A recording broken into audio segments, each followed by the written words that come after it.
दोस्तों, 5 दिनों तक चलने वाले दीपावली के महापर्व में धनतेरस का त्योहार सबसे पहले दिन मनाया जाता है और हिंदू पौराणिक मान्यता के अनुसार धनतेरस की तिथि पर भगवान धनवंतरी का जन्म हुआ था। भगवान धनवंतरी को आयुर्वेद और अच्छी सेहत के देवता के रूप में पूजा जाता है। दिवाली पर धनतेरस के दिन भगवान धनवंतरी की पूजा करने से जीवन में सुख, समृद्धि, ऐश्वर्य और अच्छी सेहत का आशीर्वाद प्राप्त होता है। साथ ही इस दिन खरीदारी करना भी बहुत शुभ माना जाता है। धनतेरस के दिन हर तरह के शुभ कार्य प्रारंभ किए जा सकते हैं। इस दिन विशेष रूप से सोना और चांदी के आभूषण, नए बर्तन आदि खरीदे जाते हैं। धनतेरस के दिन इस प्रकार की विशेष चीजें खरीदने पर माता लक्ष्मी जी का आशीर्वाद मिलता है। ऐसी मान्यता है कि धनतेरस के दिन हम जिस भी वस्तु की खरीदारी करके लाते हैं उसमें 13 गुना की वृद्धि होती है। इसलिए आपको ध्यान रखना है कि कोई भी ऐसी गलती ना करे, ऐसी वस्तु खरीद कर ना लाए जिससे कि अशुभता आ जाए। तो धनतेरस के दिन ये चीजें कौन सी है, खासकर मैं आज के वीडियो में आपको बताऊंगा कि आपको इन 13 विशेष चीजों में से आपको कुछ ना कुछ वस्तुएं खरीदनी ही चाहिए। अगर आप ये सभी 13 वस्तुएं ना खरीद पाएं तो इनमें से जो भी आपकी समर्थ हो वह वस्तु आप घर पर खरीद कर ला सकते हैं। धनतेरस के दिन माता लक्ष्मी जी, कुबेर देवता और धनवंतरी भगवान की पूजा करने से घर हमेशा धन, धान्य, सुख, सुविधा और वैभव से भरा रहता है। धनतेरस के दिन जो लोग सोने चांदी से बने हुए आभूषण या सोना चांदी ना खरीद पाएं, उन्हें भी इस दिन कुछ चीजें अवश्य ही खरीदनी चाहिए। सबसे पहली वस्तु है नई झाड़ू। धनतेरस के दिन नई झाड़ू खरीदना बहुत ही शुभ माना जाता है। झाड़ू को माता लक्ष्मी जी का प्रतीक माना जाता है और ऐसा माना जाता है कि नई झाड़ू से धनतेरस के दिन पहले पूजा करके फिर उसका प्रयोग करने से घर की सारी नकारात्मक ऊर्जा दूर हो जाती है और घर में सुख, समृद्धि का वास हो जाता है। अगर हो सके, समर्थ हो तो धनतेरस के दिन एक झाड़ू का गुप्त दान करना चाहिए। इसे आप मंदिर में किसी चौराहे पर या ऐसी जगह पर जहां से कोई भी जरूरतमंद व्यक्ति इस झाड़ू को उठाकर ले जाए, वहां पर आपको रख देना चाहिए। दूसरी वस्तु है साबुत धनिया। धनतेरस के दिन आप कुछ लेकर आए या ना आए, साबुत धनिया तो हर कोई ला सकता है। साबुत धनिया लाकर दिवाली के दिन उससे पूजा करने के बाद अपने ही घर में क्यारी में या गमले में डालना चाहिए। और ऐसा करने से कहा जाता है कि घर में आपके जो भी धन है, जो भी आए हैं, उसमें बरकत होने लगती है। अगर आए दिन अनावश्यक रूप से खर्चे होते हो तो उसमें भी रोक लग जाती है। इस दिन नमक भी खरीद कर लाना चाहिए। नमक अगर आप ढेली वाला लाते हैं तो और भी शुभ है, लेकिन आजकल ढेली वाला नमक मिलना हर जगह पॉसिबल नहीं होता है। तो आप जो भी नमक आपको मिल पाता हो वो नमक आप इस दिन घर पर लेकर आए। धनतेरस से लेकर दीपावली के अगले दिन गोवर्धन और भाई दूज तक आप इसी नमक का प्रयोग करें और इन 5 दिनों तक लगातार आपको नमक का पोछा भी घर में लगाना चाहिए। ऐसा करने से एक तो दरिद्रता दूर हो जाती है और घर से नकारात्मक ऊर्जा भी दूर हो जाती है। चौथी वस्तु जो आपको घर पर लानी चाहिए वो है गोमती चक्र। कहते हैं जिस घर में गोमती चक्र होता है वहां सुख, सौभाग्य और समृद्धि की वृद्धि होती है। गोमती चक्र घर पर रखने से वास्तु दोष भी दूर हो जाता है और अगर घर परिवार में किसी भी सदस्य में आत्मविश्वास की कमी हो तो धनतेरस के दिन गोमती चक्र लाकर उनके हाथ से पूजा करवाकर फिर बाद में आपको इन गोमती चक्र को अपने मंदिर में या फिर धन रखने के स्थान पर आपको रख देना चाहिए। ऐसा करने से जो भी संबंधित परेशानी है वो दूर हो जाती है। आपको ये सारी वस्तुएं मार्केट में पूजा वाली दुकान में बहुत आसानी से मिल जाएंगी।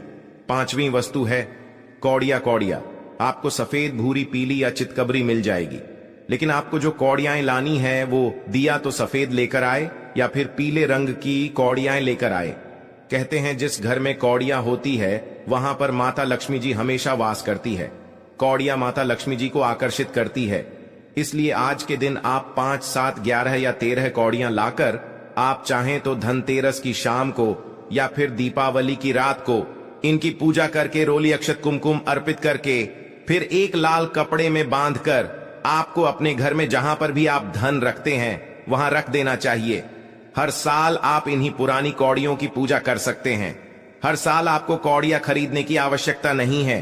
यदि आप नई कौड़ियां खरीदना ही चाहते हैं तो पुरानी कौड़ियों को आप जल में प्रवाहित कर दें। छठी वस्तु है श्रीयंत्र। श्रीयंत्र खरीदते समय देख लीजिएगा कि उस पर सभी चिन्ह, सभी जो भी निशान होते हैं वो अच्छे से अंकित होने चाहिए। श्रीयंत्र जिस घर में होता है, नियमित रूप से श्री यंत्र की पूजा जिस घर में होती है, वहां पर भी कभी धन का अभाव नहीं रहता। श्री यंत्र की उत्पत्ति को लेकर धार्मिक प्राणों में उल्लेख मिलता है कि एक बार माता लक्ष्मी जी अप्रसन्न होकर पृथ्वी से वैकुंठ लोक चली गई। माता के रुष्ट हो जाने से धरती पर बहुत सारी समस्याएं प्रकट हो गईं। ब्राह्मण और महाजन बिना लक्ष्मी जी के निधन हो गई। तब ब्राह्मणों में श्रेष्ठ वशिष्ठ मुनि ने निश्चय किया कि मैं लक्ष्मी जी को प्रसन्न कर पृथ्वी पर वापस ले आऊंगा। जब मुनि वशिष्ठ बैकुंठ में जाकर महालक्ष्मी जी से मिले तो उन्हें पता चला कि माता लक्ष्मी जी तो अप्रसन्न है और वह किसी भी स्थिति में पृथ्वी पर आने को तैयार नहीं है। तब वशिष्ठ जी ने वहीं पर बैठकर भगवान विष्णु की आराधना शुरू कर दी। नारायण ने प्रसन्न होकर मुनि वशिष्ठ को अपने दर्शन दिए। वशिष्ठ जी ने श्री हरि विष्णु से कहा कि हम पृथ्वी पर बिना लक्ष्मी जी के बहुत दुखी हैं।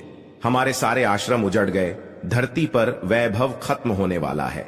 यह सुनकर भगवान विष्णु वशिष्ठ मुनि को साथ लेकर माता लक्ष्मी जी के पास गए और उन्हें मनाने की कोशिश की, लेकिन फिर भी माता लक्ष्मी जी नहीं मानी। तब उन्होंने कहा कि मैं किसी भी स्थिति में पृथ्वी पर वापस जाने को तैयार नहीं हूं।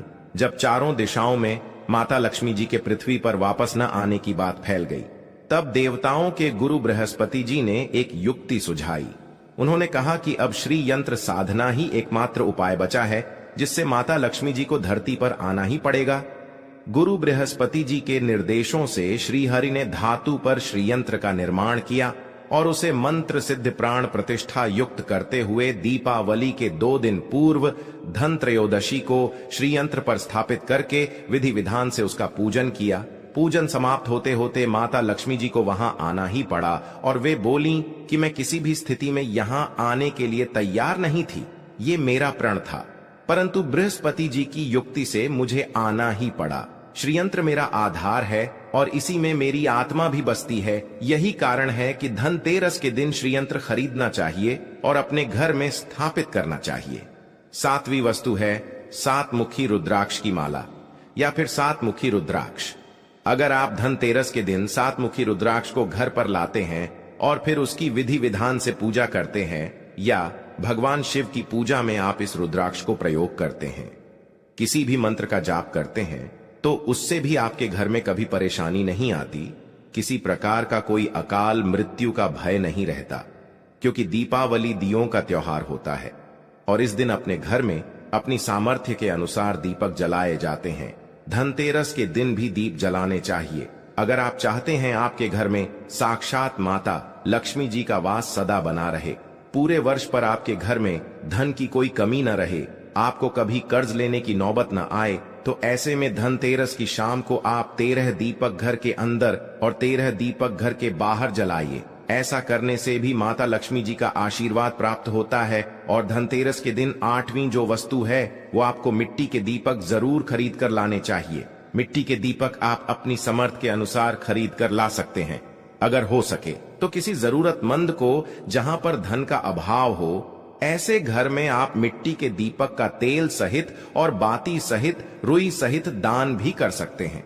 9वीं वस्तु जो आपको खरीद कर लानी चाहिए वो है लक्ष्मी जी और गणेश जी की मूर्ति।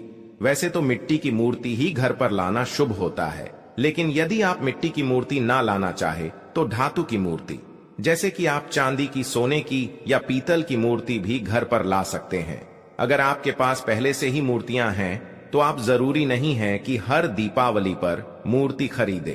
धातु की मूर्ति यदि है तो हर साल आप मूर्ति ना खरीदे, लेकिन मिट्टी की यदि मूर्ति है तो उनका विसर्जन कर आपको धनतेरस के दिन नई मूर्तियां लाकर उनकी पूजा विधि विधान से करनी चाहिए।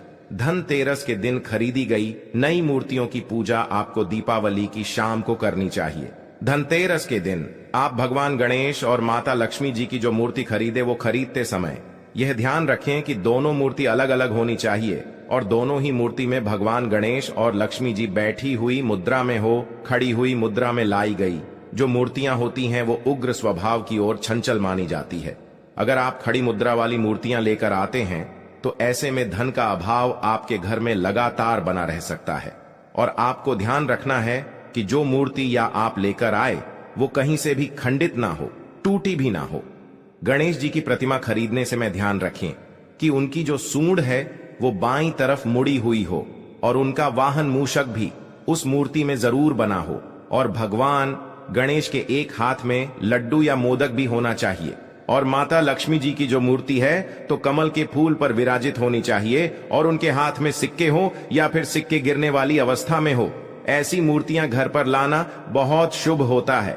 बहुत से लोग आज के दिन उल्लू पर विराजमान मूर्तियां फिर तस्वीर घर पर लेकर आते हैं, लेकिन आपको हाथी या फिर कमल के फूल पर विराजमान माता लक्ष्मी जी की मूर्ति या तस्वीर ही घर पर लानी चाहिए। कभी भी प्लास्टिक ऑफ पेरिस, जिसे पोप कहते हैं, प्लास्टिक की मूर्तियां इस दिन नहीं खरीदनी चाहिए और ना ही पूजा में उनका प्रयोग करना चाहिए। आप केवल मिट्टी की या फिर धातु की मूर्ति कहीं लेकर आए, अष्ट धातु की मूर्ति भी आप ला सकते हैं। धनतेरस के दिन आपको जो 10वीं वस्तु खरीदनी चाहिए वो है कुबेर यंत्र। कुबेर यंत्र जिस घर में होता है वहां पर धन के देवता कुबेर का वास होता है, साथ ही माता लक्ष्मी जी भी वहां पर वास करती हैं। आपको उत्तर दिशा में ही धन कुबेर यंत्र की स्थापना करनी चाहिए। इस दिशा का सही निर्माण परिवार में समृद्धि और खुशियों को लेकर आता है। साथ ही अगर आपके घर में किसी तरह का कोई वास्तु दोष है तो वो दोष भी दूर हो जाएगा और व्यापार में आपके कारोबार में खूब बरकत भी होगी। कई बार लोग खूब मेहनत करने के बाद भी उतना धन नहीं कमा पाते जितनी आप मेहनत करते हैं, और मेहनत करने के बाद भी आपके धन की तिजोरी खाली ही रहती है। तो उसे पूरा साल भरा रखने के लिए आपको धनतेरस के दिन और दिवाली के दिन कुबेर यंत्र की विधि विधान से पूजा भी करनी चाहिए। कुबेर देवता के मंत्र ओम यक्षाय कुबेराय वैश्रवणाय धन धान्याधिपतये धन धान्य समृद्धि मंत्र का कम से कम 1 बार या 51 बार जाप करना चाहिए। 11वीं वस्तु है सोने चांदी के आभूषण या फिर सिक्का। अपनी सामर्थ्य के अनुसार आपको आज के दिन सोने चांदी के आभूषण या फिर कोई भी चांदी का सिक्का खरीदना चाहिए और उसकी भी पूजा आपको करनी चाहिए। यदि आपकी समर्थन ना हो तो आप सोने चांदी के आभूषण या सिक्के के बजाय मिट्टी के बर्तन या 1 चम्मच भी आज के दिन यदि खरीद कर घर लाते हैं तो उससे भी आपके घर में पूरे साल खूब बरकत होती है। सब जानते हैं कि धनतेरस के दिन नए बर्तनों की खरीदारी की जाती है, लेकिन नए बर्तनों में भी आपको यह ध्यान रखना है कि आज के दिन यदि आप पीतल के बर्तन खरीद कर लाते हैं तो वो ज्यादा शुभ होते हैं। आप पुराने टूटे हुए बर्तनों को बदलकर भी नए बर्तन घर पर खरीद कर ला सकते हैं। जिसकी यदि सामर्थ्य बर्तन खरीदने की ना हो तो उन्हें आज के दिन केवल पूजा से संबंधित जो भी सामग्री है वो खरीदकर घर लानी चाहिए। ऐसा करने से भी आपको धन कुबेर भगवान और माता लक्ष्मी जी का आशीर्वाद प्राप्त होता है। जिसकी अगर समर्थ हो तो वो अपनी सामर्थ्य के अनुसार लेकिन कुछ भी चाहे वो खरीद सकता है। लेकिन बर्तनों में आपको लोहे के बर्तन इस दिन भूल से भी नहीं खरीदने चाहिए। लोहे के बर्तन खरीदने से एक तो शनि दोष लगता है, शनि ग्रह से संबंधित परेशानियां आपके जीवन में, आपकी कुंडली में, घर परिवार में आ सकती हैं, और राहु केतु ग्रह भी पलवान हो जाते हैं। 13वीं वस्तु है पूजा का सामान और धार्मिक पुस्तकें। अगर आप अब तक बताई गई सभी 12 वस्तुएं खरीदने में असमर्थ हैं तो आज के दिन यदि आप अपने घर में पूजा से संबंधित कोई भी वस्तु खरीद कर लाते हैं, जैसे कि मिट्टी के दिए वगैरह कुछ भी लेकर आते हैं, तो उससे भी आपको धनतेरस के दिन की गई पूजा का पुण्य अवश्य ही प्राप्त होता है। अगर आपको पूजा से संबंधित कोई सामान लाना है, जैसे कि रोली, अक्षत, कुमकुम, कलावा या फिर कोई भी सामान, लौंग, इलायची, पान, सुपारी, बताशा, तो वो भी आप इस दिन खरीद कर ला सकते हैं। इसके अलावा अब धार्मिक पुस्तकों में जैसे कि व्रत कथाएं हैं या फिर पूरे हफ्ते पढ़ने वाले जो भी व्रत त्योहार है, आरहतियों की किताब है, और अगर आप पढ़ते हो तो आप पुराण भी अपने घर पर ला सकते हैं। और पुराण घर पर लाने के बाद जब भी आपको समय हो तो खुद भी पढ़ना चाहिए और दूसरों को भी पढ़कर सुनाना चाहिए। ये सारी वस्तुएं यदि आप इनमें से कुछ भी या सारी वस्तुएं भी खरीद कर लाते हैं तो उससे कहा जाता है कि आपके घर में पूरे वर्ष माता लक्ष्मी जी की कृपा बनी रहती है। घर में कभी भी आपको कर्ज लेने की स्थिति नहीं आएगी। आप जितना भी कमाएंगे उसमें आपको 13 गुना की वृद्धि मिलेगी। ये जानकारी अगर आपको पसंद आई हो तो वीडियो को लाइक करके हमारे चैनल को सब्सक्राइब जरूर कीजिए।